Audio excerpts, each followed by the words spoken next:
Hello and welcome. The game I would like to show you today is the Last Vikings, the Swedish army at Klisów 1702 and Fraustadt 1706. These two are probably among the most important battles of the Polish part of the Great Northern War, fought between Saxony, Denmark, Russia and Poland against Sweden.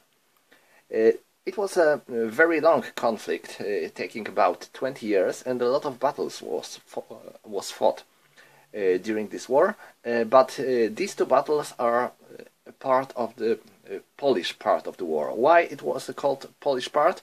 Because most of this part of the conflict took place on the Polish land, even when Poland wasn't actually a part of this war. I know it is pretty complicated, but yes, that's how it was. Poland entered this war later, even when the war was already fought at its territory. Some time ago I showed you other game about this conflict, Kalisz 1706, the Great Northern War, a game that covered 4 battles of this war, Kalisz, Poniec, Telewice and Wschowa. And Wschowa is the same as Fraustadt, since Fraustadt is a German name and Wschowa is a Polish name for the same town. So it was the same battle. Battle of Klisów is usually called the last battle of Polish winged hussars. Even if it's not exactly true, that's what tradition says, and that's what most of people say. And Fraustadt was the battle where joint army of Saxony and Russia was defeated by Sweden. In both of these battles, Swedish army was superior when it comes to the tactics, when it comes to the bravery of its soldiers, and they are among best victories of the Swedish army of the Carolus XII era. Each of these games has a couple of scenarios, and today I am going to play Introductory Scenario, which is played on the board for the Battle of Fraustadt. This is a very limited scenario that takes 3 turns only, so it should be pretty quick to play, and it will allow me to tell you everything about the game's mechanics, rules and so on, and show you how everything works in practice. Let's start with units. I will zoom my camera a bit so you will be able to see everything. Well, I hope so. Maybe let's zoom a bit. Oh, this should be fine. Okay, we have 3 kind of units in this game. Cavalry units, infantry units and artillery units. First, each of them has morale factor. Morale factor is this white number on the red background. This is probably the most important factor on the counter, because it shows units' morale and units' effectiveness in combat. Morale is the only factor that goes down during the game due to the various situations like combat, moving in the hard terrain, enemy fire and so on. When your morale goes down to 0, then such unit is eliminated. Also, if unit loses 3 morale points in the same phase, then it is flipped on the other side where its maximum morale is lowered by 1, because units might lose morale and regain morale. Next, some of the cavalry units have their charge factor, expressed by this yellow star. This factor is used during the combat when unit attacks or counter-attacks, and it allows to get some nice modifier. Some units that are dragoons have this fire factor here, expressed by F on the grey background. This means that such unit may use rifle fire before hand-to-hand combat is going to start.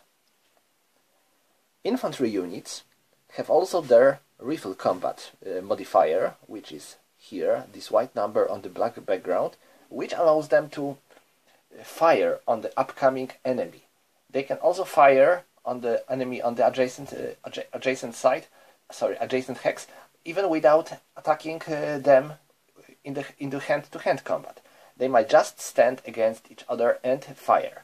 And this is modifier you are going to use when you are firing on the enemy. And finally, artillery. Artillery has morale and range and modifiers on each range. Each artillery has this thing a bit different. It is expressed in details in the game-specific rules. But, for example, this Swedish artillery has 0 modifier on the 1 or 2 hex range, +4 modifier on the 3 hexes range, and +6 modifier on the 4 hexes range. Each unit has 2 stripes, one below and one above the unit. The stripe below indicates the army nationality of the unit. So this and that are Swedish units. You can tell that the color is a bit different. Here is a bit lighter and here is a bit brighter, because they are used in the different battles. These light blue are for Fraustadt, these dark blue are for Klisów. And above the unit there is another stripe. This indicates unit formation. So you can see that all of these units are different formations, and this color is same with the commander's color, so you will be able to see who is commanding who. For example, let me show you.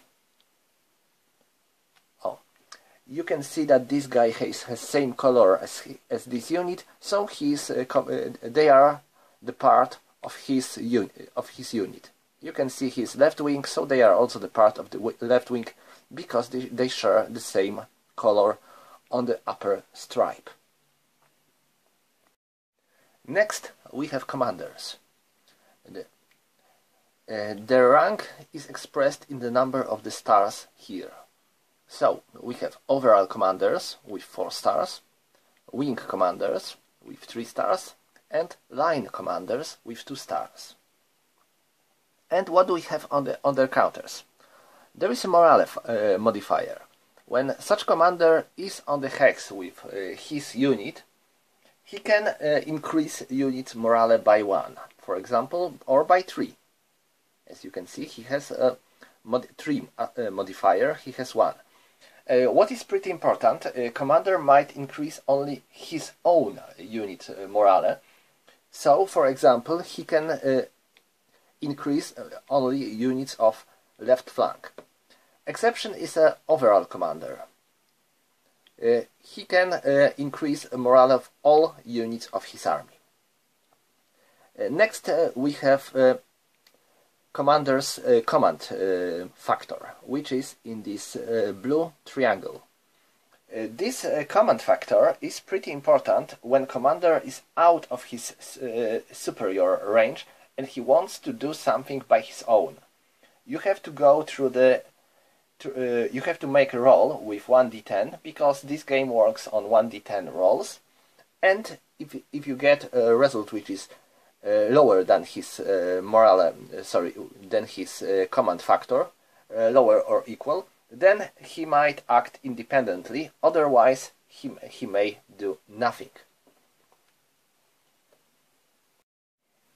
Another important thing is the chain of command. In this game, units should be in the range of their own commanders, and commanders should be in the range of their superiors.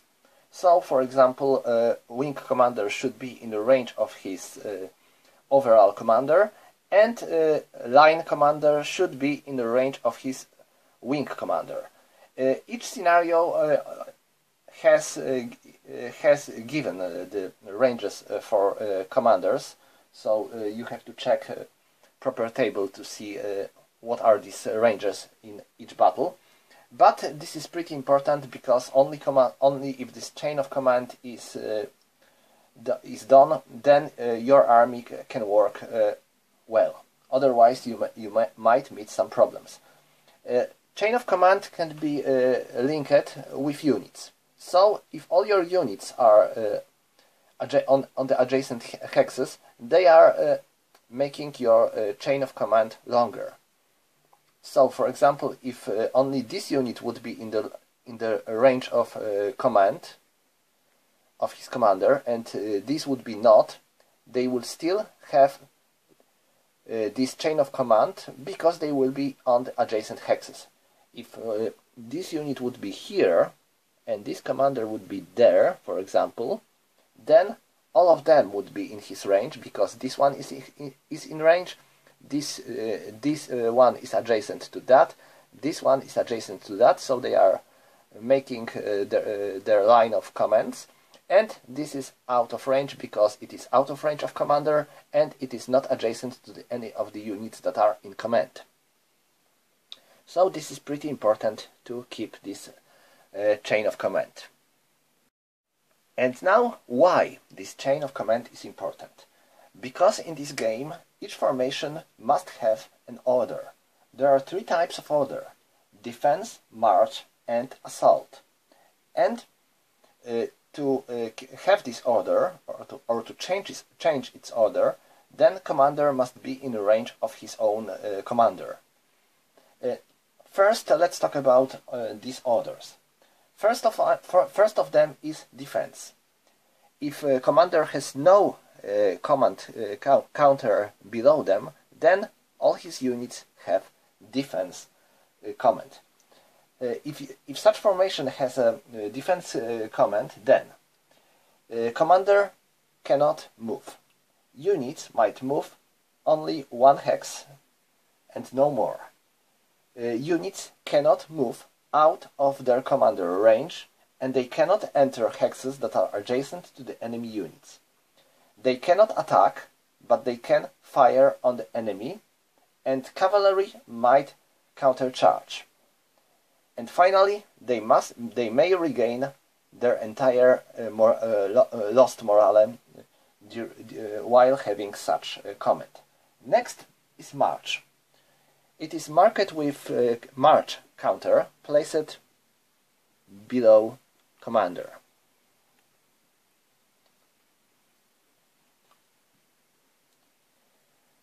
If formation has a march command, commander must move at last one hex. Units might move normally. They might fire on the enemy, but they cannot attack them. Still, cavalry is allowed to countercharge. They cannot enter on the hex which is adjacent to the enemy, and they might regain their morale normally. And finally, there is assault order, which is pretty good if you want to attack your enemy, of course. If there is an assault order, commander must move at last one hex, and he has to move towards the nearest enemy units. Your units might move normally, and they might enter the hexes that are adjacent to the enemy units. If unit spend all its movement points and it is not on the hex adjacent to the enemy unit, it might move one more hex.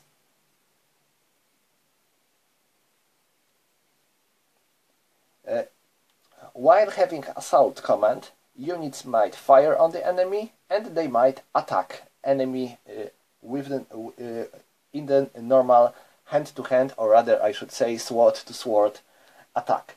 And there is one important limitation. When units have assault command, they can only regain 2 morale points per activation.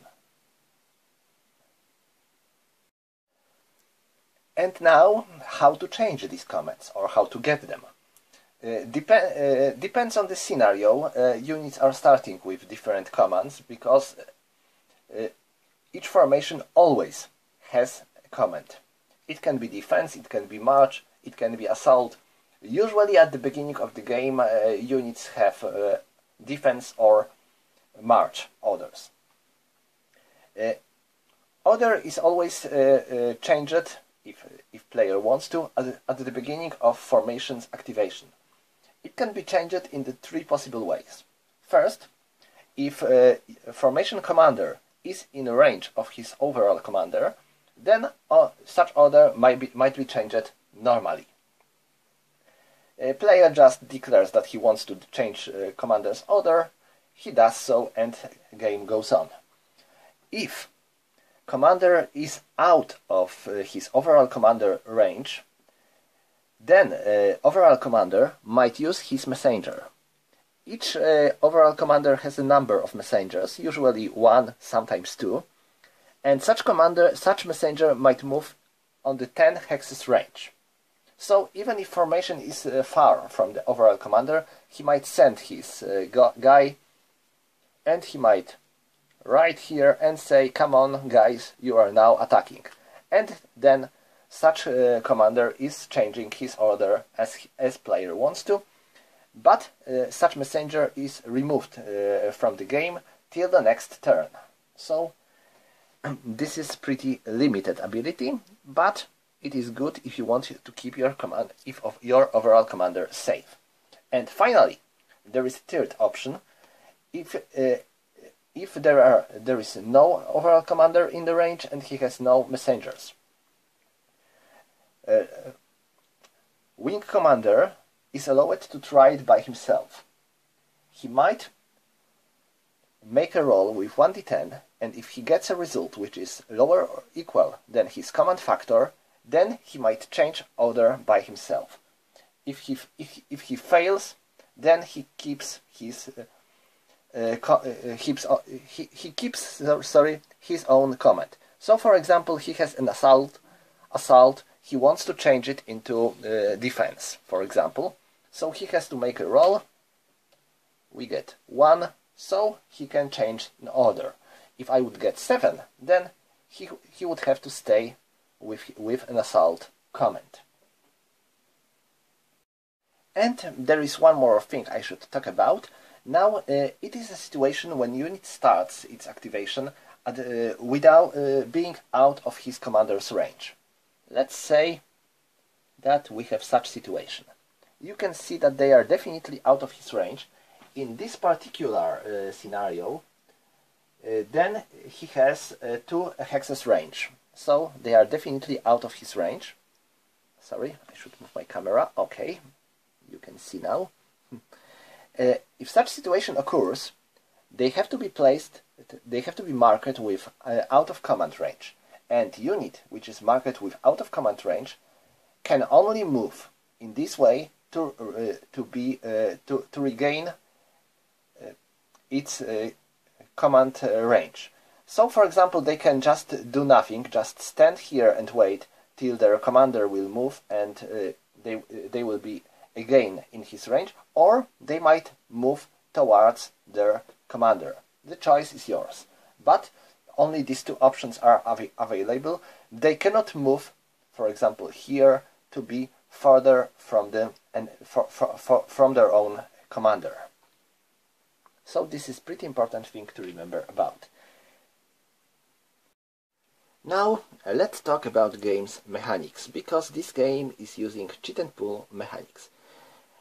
Each player has a number of activation markers, same to his formations. So, for example, in this scenario, Saxonian player has 3 activation markers because he has left wing, center and right wing. Same go to Swedish commander, he has left wing, center and right wing. And you might choose if you want to play with random activation or selected activation. If you want to play with random activation, then each player should put his activation marker into some opaque cap, and at the beginning of each activation, each player you are drawing randomly 1 activation marker for one side, and then reveal them simultaneously. Then each player makes a 1d10 roll and adds this number from the counter, and the player who gets a higher result might choose if he wants to be first or to let his enemy be first. Or, if you like, you might play with selected activations. In this way, each player chooses one of his available activation marker, and he places in this way in front of his units. Then the other player chooses his own marker, placing it like this, and then they both reveal simultaneously. They make their rolls, and the one who has a higher result might decide who is going to activate his units first. When both of these formations are activated, then these counters are removed from the board or from the game, and another pair of activation markers is chosen or draw, then another, until all the activation markers are gone. In my opinion, random activations are making game a bit less predictable, and they are especially recommended for the solo play, while chosen activations are better when you play against the other human player. And now let's talk about victory conditions. For this scenario, they are pretty easy. Swedish player should get at last 3 points of victory difference from a Saxonian player. If he gets these three victory points difference, he wins this game. If he fails, then Saxonian player is a winner. And how to get victory points? First, you might get 1 victory point if you will manage to eliminate enemy overall commander. But this is not something that might happen easily, so there is easier way to get victory points, and this is to win a battle. Sorry, win a fight. Every time you win a fight, then you get 1 victory point. And how to win a fight? If you are attacker, you must have to force enemy units to retreat. If you are a defender, then you must keep your hex. You cannot be forced to retreat. And the side that wins such fight gains 1 victory point. So it might result with ending battle very easily and quickly. One side might just win 3 fights in a row and keep this number till the end of the turn, because you have to wait till the end of the turn to determine who is going to win. This scenario takes 3 turns, so it shouldn't be very long, but judging on my own experience, sometimes I had to play till the last activation of the last turn to see who is going to win. And sometimes I was able to finish this scenario in the turn 1. Now, that's the most of the stuff when it comes to the game mechanics. Of course, that's not everything, because there is much more stuff, but I think it would be better to talk about it while playing instead of just now, because it will be easier to tell you how everything works. You can tell that this game rules are a bit similar to the Bloody Fields of Molwitz, and yes, this is true because both games were released by the same company and made by the same author. Alright, so let's start our game. We are starting in the turn 1, and we have to choose first activation pair. So I'm going to draw 2 random markers, and let's see who is going to be first. This is for Sweden, and this is for Saxony. So now I have to make a roll. First, for Sweden, I have 4 and plus 4, so it is 8. And now for Saxony, 8 and plus 2, so it is 10. So Saxonian player is going to be the one who is deciding who will be first. So Saxonian player decides that he is going to be first, and I am removing this marker from the game. First thing I can do in each activation is to move my overall commander. I have to check the number of his movement points. He has 4 movement points. He has 4 movement points, so I can move him normally, for example, like that, and that's all. Next, I have to choose if any of my units that are activated during this activation are out of command. No, all of them are in their commander range. In this game, Saxonian commander range has 2 hexes. Wing commander has 2 hexes range, so all his units are in his command. And now I am allowed to change my command. He has defense order because there is no other marker below him, so I am changing it into march. And now, when I have a march, I must move my commander and, of course, his units, but it is not obligatory to move your units, but you have to move your commander. At last 1 hex. And now about movement. Each battle has its own movement table, and in this battle, Saxonian cavalry, because this wing is composed solely with cavalry units, has 6 movement points, and change of facing costs them a half of movement point. So if I'm moving here, I have to check how many points I should spend. As for cavalry, moving on the clear terrain, it costs me 1.5 movement point. So I am starting my movement. As for stacking, I think I forgot to mention stacking. On the 1 hex, you might have 1 infantry unit, 2 cavalry units, or 1 infantry unit and 1 artillery unit. Okay, so 1.5, 3, 4.5, 6. So that's how they are moving. Now them.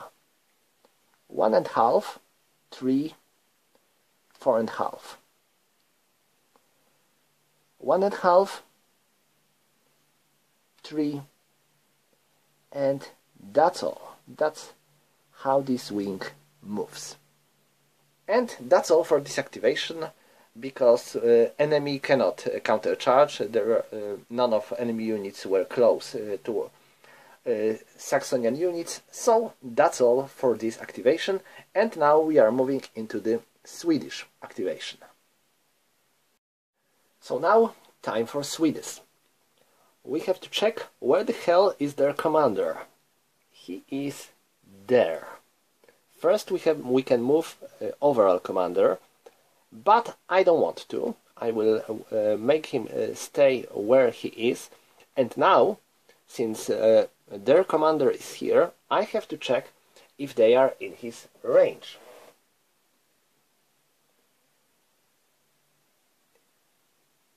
Yes, they are, because these units are making their line of command. So he can move 1, 2, 3, 4, like that. And now I can activate his units. Now Swedish cavalry has 8 movement points, and they have movement order. So half, 3, 4.5, 6, 7.5.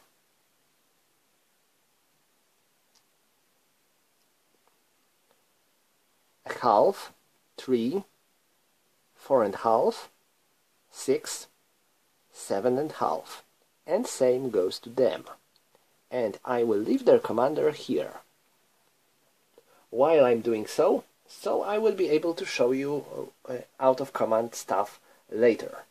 And now I am removing this commander, this activation marker, so this ends of the first activation pair. Now I have to draw 2 other activation markers, and let's see who is going to be. Yeah, So let's make rolls. For Swedes, 5 plus 2 is 7, and for Saxons, 2 plus 2 is 4. So it is up to Swedish player to decide who's going to be first, and he decides that it is going to be him. So, first I can move my overall commander.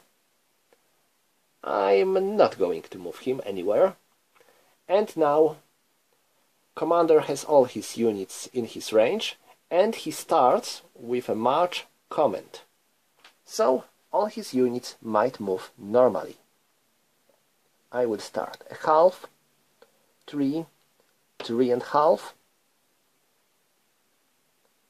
4, sorry, 1.5, 3, 4.5, 6, 7.5. 1.5, 3, 4.5, 6, 7.5.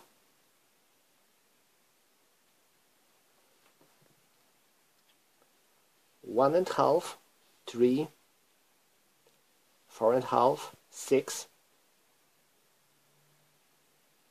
and 7.5.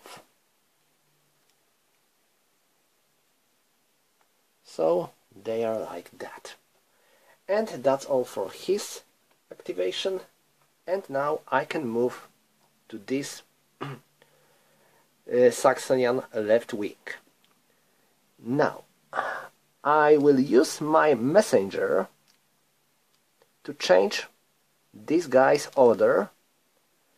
I should remove this assault marker because all these Saxonian units are starting with defense command, and now I am using this messenger to change his command into assault. So his units are allowed to now to charge at the enemy. So that's what I'm going to do now. First, these dragoons. Let me check. Saxonian units have 6 movement points. So a half, 3, 4.5, and 6. And now, since they have assault command, they can move one more hex, since they are not on the hex adjacent to the enemy unit. So they are moving here. Now them, a half, a 3. Normally they would be able to countercharge, but they cannot, because they are already in the enemy zone of control. So, sorry, in the enemy front zone. So they cannot countercharge. They just have to wait till the enemy is going to approach and attack them. And this is going to be bad. And now them. Half, 3, 3.5, 6, and now, since they are not on the hex adjacent to the enemy unit, they are allowed to move here and to attack these Swedes from behind. So that's all for their movement, and now we have first 2 battles to resolve. Okay, let's go. I will start here. Each of these units should be marked with this counter, because they are dragoons, and dragoons are allowed to fire at the enemy before combat. This is not a kind of very effective fire, because they hit only if they will roll 0 on 1d10, but even so we have 4 units here, so there is still a chance that they will score a hit on the enemy. So let's do it. I have 2 dragoons here and 2 dragoons there, so I have to roll 4 times. First, 3, nothing. Second, 1, nothing. Third, 1, nothing. And fourth, finally! finally a hit. I scored one hit on them. So now I have to mark them with a loss. So their morale was 7 and they lost 1 point of morale due to the fire of these dragoons. So I have to take a morale counter of 6 and place it below this unit. And now they have a morale of 6, which is pretty important, because if you have 2 units on the with a different morale on the same hex, then you have to check their both morale and round it up, down. So now this stack has morale of 6. Okay, they all fired with their guns, so we can remove these markers because they cannot fire in this activation anymore. And now we have to resolve a combat. A combat resolution in this game is pretty interesting. It takes 4 steps. First of them is rifle gun or as you like to call it, combat, and we already made it. Next, we have to make a check for each attacking stack. If such stack passes its morale check, then it might attack. If it fails, it cannot participate in this combat anymore. I will start with them first. These 2 dragoons are attacking these 2 cavalry squadrons, so let's calculate the morale check modifiers. First, odds. First is terrain, but we are fighting on the clear terrain, so we have no terrain modifiers. Next are odds. We have 4 Saxonian units attacking 2 Swedish units. So the odds are 2 to 1, so we get -1 modifier. Next, we are attacking from the flank, so we have -2 modifier, so now it's -3. Next, we have no commanders. And next is morale difference. This stack includes 2 units with a morale of 6, and this stack includes 2 units, one of morale of 6 and one of morale of 7. So like I told you before, we have to round it down. So they have 6 and they have 6, so so we get no modifier. If one stack contains has higher morale, then the other stack gets negative modifier for its morale check. But we don't have anything like that. And now you can see they have +2 +2 modifier for charge, but it doesn't work when they are defending. It only works when they are attacking or if they are counter-charging. If they are not, if they are just fighting in defense, they cannot use this modifier. So our total modifier is -3 for this stack, which is pretty good. I get 4, so they passed, so they can participate in this battle. Now for them, and they are going to do it a bit. They are going to be in the bit harder situation, because they get modifier of -1 because of total odds of 2 to 1, but they are attacking from the front, so they get this nice modifier -2 for attacking from the flank. Morale is 6 to 6, so we only have -1 modifier.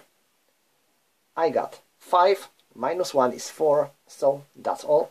They are all attacking. Now we have to undergo, now this defending unit must undergo the same procedure, and this is going to tell us how the fight goes on. So we have to go with morale check for them. First, we have 4 units attacking 2 units, so we have 2 to 1, so they have +1 modifier. Next, they are attacked from the flank, so they get +2, so we have +3, and that's all. So we have to make a morale check with +3. I rolled 7, so +3, so they failed. Oh, this is bad, because it is 7 + 3, it is 10. So 10 is higher than 7 and 6, so they 10 is higher than 6, so they failed. What it means? First, we have to subtract the number of the morale points from these units equal to the difference between their morale and the result. So we had 10 against 6, so we have to subtract 4 morale points from this stack. And this means that I'm going to remove 2 morale points from each unit. They had 6, so now minus 2 will be 4. And because they lost 3 morale points in the same activation, they are flipped on the other side with their morale being lowered. And now they have 5.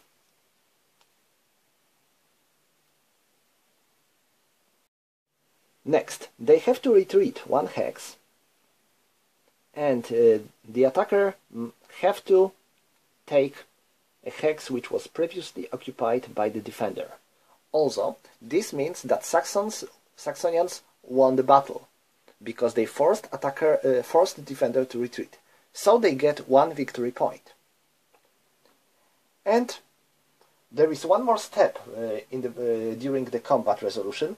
If attacker failed to make defender to retreat, then attacker must have to undergo 1 more morale check, but we managed to drive Swedes away, so we don't have to undergo this morale check.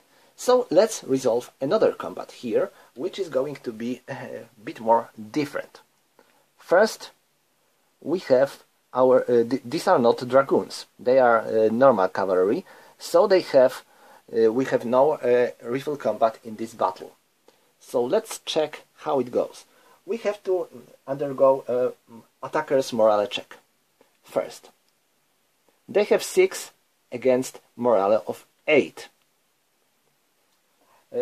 First is odds. They are 2 units against 2 units, so no morale, no odds modifier. Next, we are attacking enemy from behind, so we get minus 2. Next, we have a commander, so we have his modifier is 1, so we have minus 3. Next, morale change. They have 6 and they have 8, so we get plus 1. It was minus 3 and now it's plus 1, so it's minus 2. Next, the charge factor. They have 1, so it's again minus 3. So our modifier is minus 3 for the defender. We got 1, so we made it. And now we have to make a same check for units that are attacked. Now they have plus 2 because they are attacked from behind.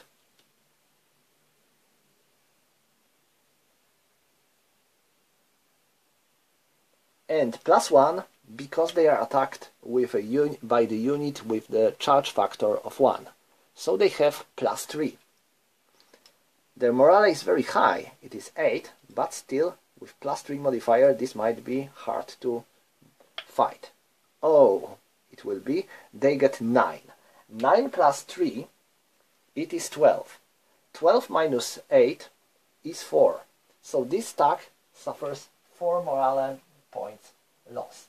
So each of these units gets has now its morale of 6. Let me place proper markers.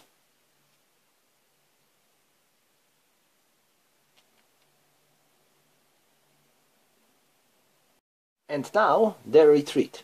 And this is going to be hard because they were attacked from behind, so they have to move on this hex and they have to move like that. Okay. Saxonians are victorious, so they get additional victory points, so now they have 2, and they can occupy this hex.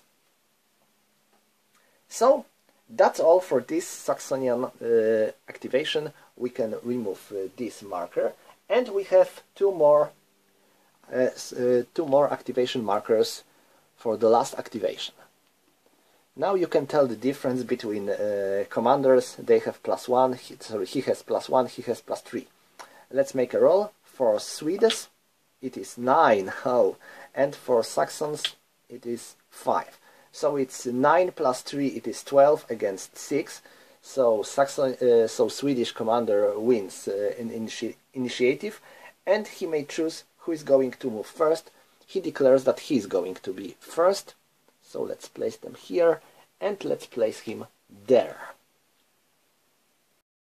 So all we have to do is to move our infantry. Let me check about infantry movement first. Infantry has 3.5 movement point each, so it's definitely slower than cavalry. And now, their commander is here. First I can move my overall commander, and I am moving him there. And now, as for him, I can change his command. He has march, but I would like to change it into combat, into assault. So he is in his overall commander range, so he can do it. So now his command is assault, and now his units might move normally. So first this infantry, it has 3.5 movement points, so 1.5, 2.5, and now, since it has no enemy units on the adjacent hexes, it may move one more hex. And now they entered their zone of control. I believe no. I believe no. We need to check it out to make sure about it. Or I think yes, because their line, their zone of control are these 2 hexes and these 3 hexes. 1, 2, 3. So no, they are not in their zone of control. So they cannot, because of that, they cannot countercharge. Now the other infantry units, 1.5, 3, and 1 more because of the assault command. Now them, same situation, 1.5, 3, and 1 more because of assault command. And now them, 1.5, 3, and +1 because of assault command. And now, because of that, they are allowed to attack this Saxonian cavalry. Okay, let's resolve this combat. First, a rifle combat. They have a rifle combat modifier of 0, so it doesn't mean that they cannot fire. Yes, they can, but their fire they get just a modifier of 0. The lower modifier is the better, but still this should be fine.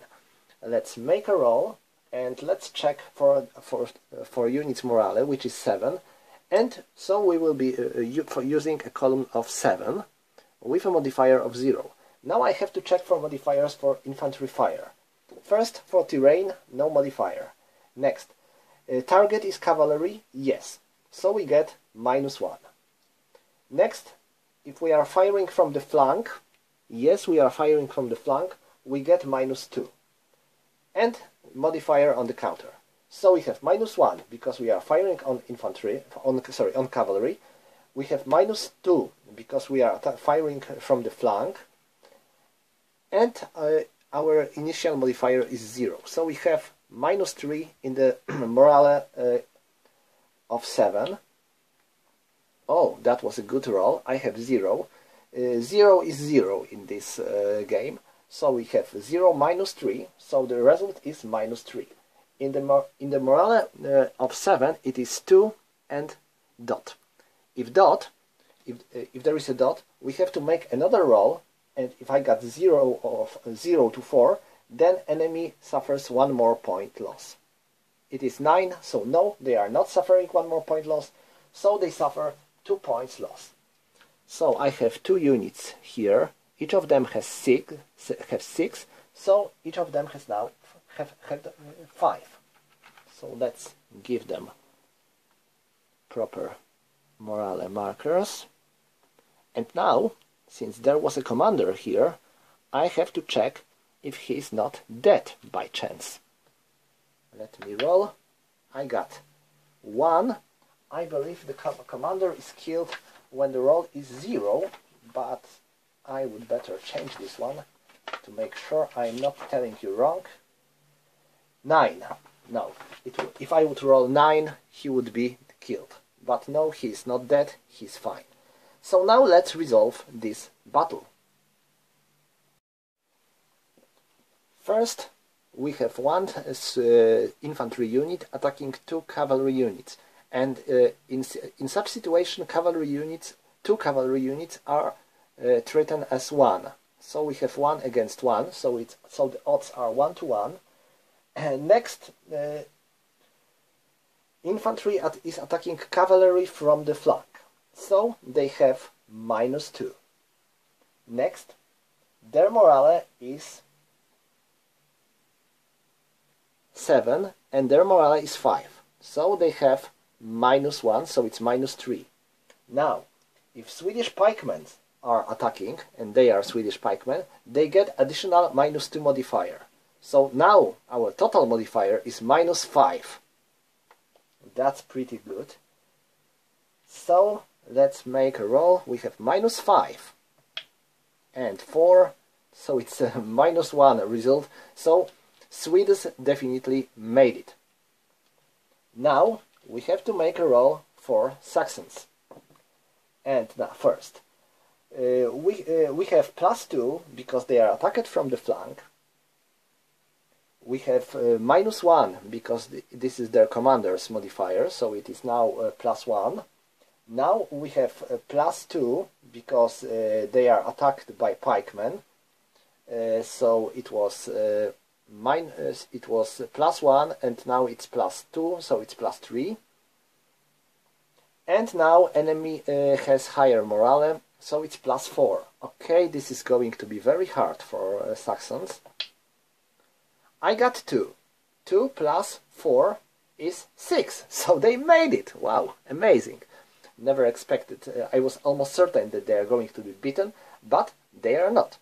If defender won or passed his morale check, then defender is actually a winner. If such situation occurs, then we have to make another morale check for attacker, and this time we get additional +1 modifier because of the second morale check of the attacker. So it was -5 and now it is -4. It is 2, so still they passed, but even if they passed this morale check, they have to lower their morale by 1 because they failed in the combat. So their morale is now 6, and Saxonian player gains additional +1 morale. So now Saxonian player has has 3 victory points. This is pretty good, since this means that if they will keep this result till the end of this scenario, they can win. But we have still one more activation to go, and this is Saxonian infantry. I think they actually doesn't want to move them. They are fine where they are. So in this way, a Saxonian player will be victorious, I believe. Let me check this scenario result.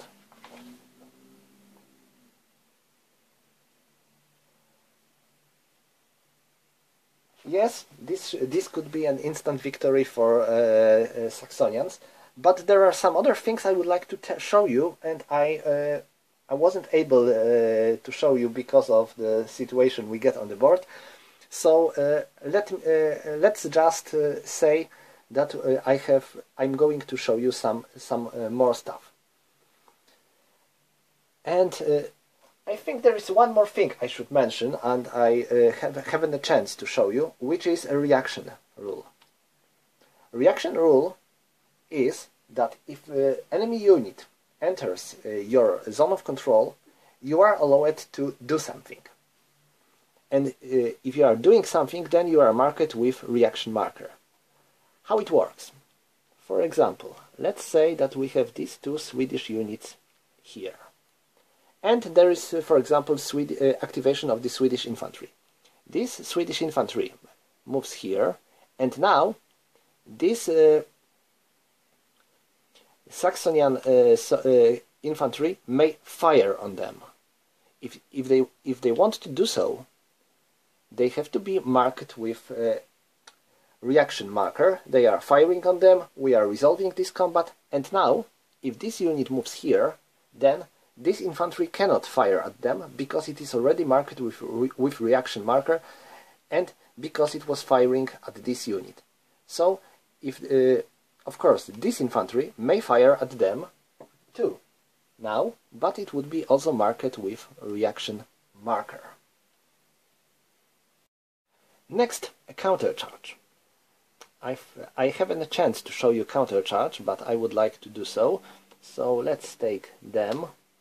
Let's remove these morale markers for now, because we don't need them. And now, let's say we have such situation on the board, and they are moving. They are moving onto this hex. Now they are in their zone of control, so they have to stop. And the Swedish player might declare that he wants to countercharge. If he wants to countercharge, he has to make a morale check. His morale is 6 and he has -1 because of his commander. So let's say he made it. I wrote 2. And now he can countercharge on the enemy. And they are also marked with reaction counter. And this means that when we will be resolving this battle during the combat step, then we will be able to use their charge factor. If they would be only defend, if they will wait for the enemy, they wouldn't be able to use charge factor. But now, if they are countercharging, they are allowed to use it.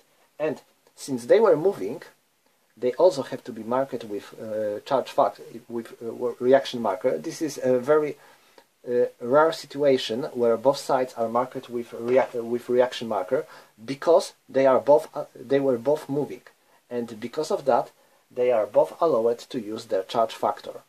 Otherwise, only one side is allowed to use charge factor. But in this rare situation, when cavalry countercharges against moving cavalry, then both sides are using the charge factor. I think it is pretty logical, since none of them is standing.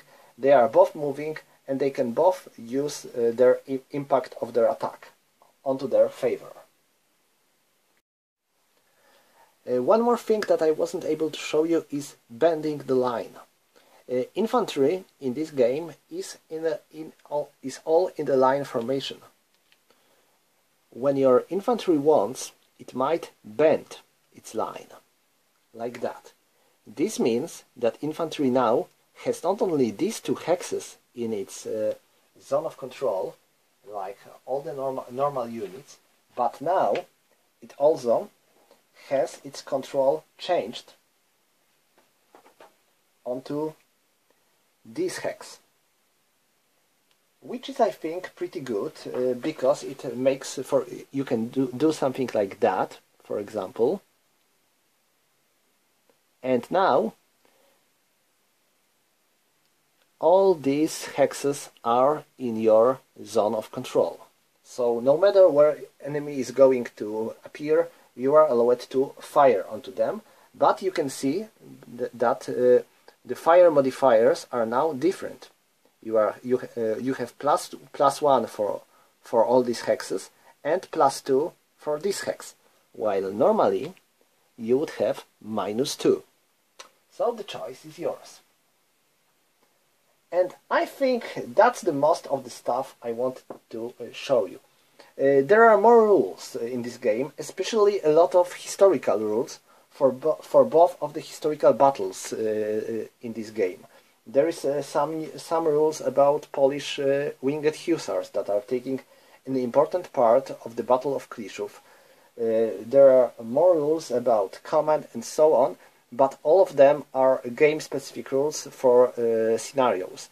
And for this introductory scenario, there is not much of them, because it is meant to show you the basics of the game.